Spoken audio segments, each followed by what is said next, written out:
City Ranger 3070. Regular check and maintenance before startup. Make sure the engine is turned off before starting your daily checks and maintenance procedure. Check the engine oil level at the rear end of the machine by taking out the dipstick. If the engine has been started prior to the check, make sure to wait 5 to 10 minutes before checking the oil level. Pull the dipstick twice for a reliable check.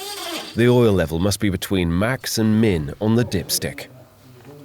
If oil is added, make sure the oil level doesn't go over max indication of oil dipstick. More info about oil check can be found in the operator manual that comes with the machine. Check the hydraulic oil level at the rear right side inspection hole. The hydraulic oil level must be between the black and red line. If necessary, add more hydraulic oil. The filling cap is found under the right side screen cover. You now have to remove the rear-mounted attachment by unlocking the handle at the back of the machine. Push the roller stand under the machine, lift the tank and pull away from the machine. Always clean the couplings when removing or mounting an attachment. Carefully clean it with a cloth or similar. The couplings and the area around it must be kept clean, as dirt can contaminate the hydraulic system or damage the couplings and cause leakage.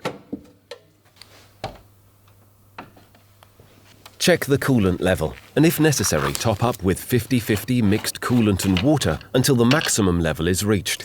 Be sure never to remove the cap if the engine is hot due to possible pressure inside. It is not necessary to check the level every day, as an alarm will appear in the cabin display if the coolant level is too low. In case of low oil level, add fresh oil to the engine by removing the filler cap on top of the engine. As a daily check, it is important to check that the radiators are clean. Remove the radiator cover on the side of the machine to access the radiator. Check the condition.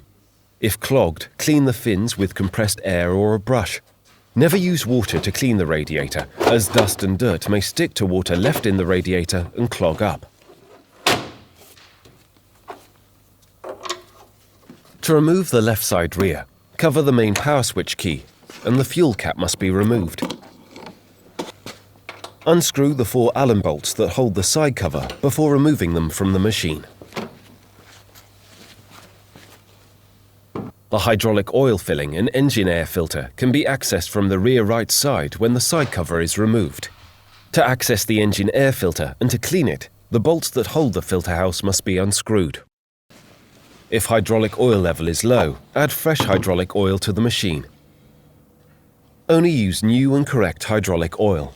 For more info, look inside the operator's manual.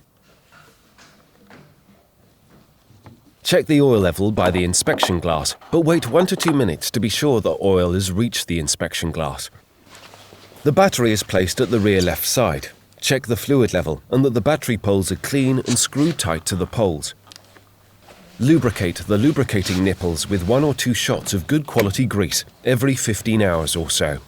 Dry off dirt and excess grease from the joint. There are in total 13 lubrication points on this machine. For more information, look up the operator's manual. Check the state of the tyres and rims as the wheels are very exposed to jolts. Hereafter, check the pressure of the tyres. Refer to operator's manuals in regards to optimal tyre pressure. Enter the machine to check the brake efficiency. Conduct 1 sequence of 5 abrupt brakings every day for brake maintenance. Turn on all lights and check that all lights work before driving. You are now ready to start your work.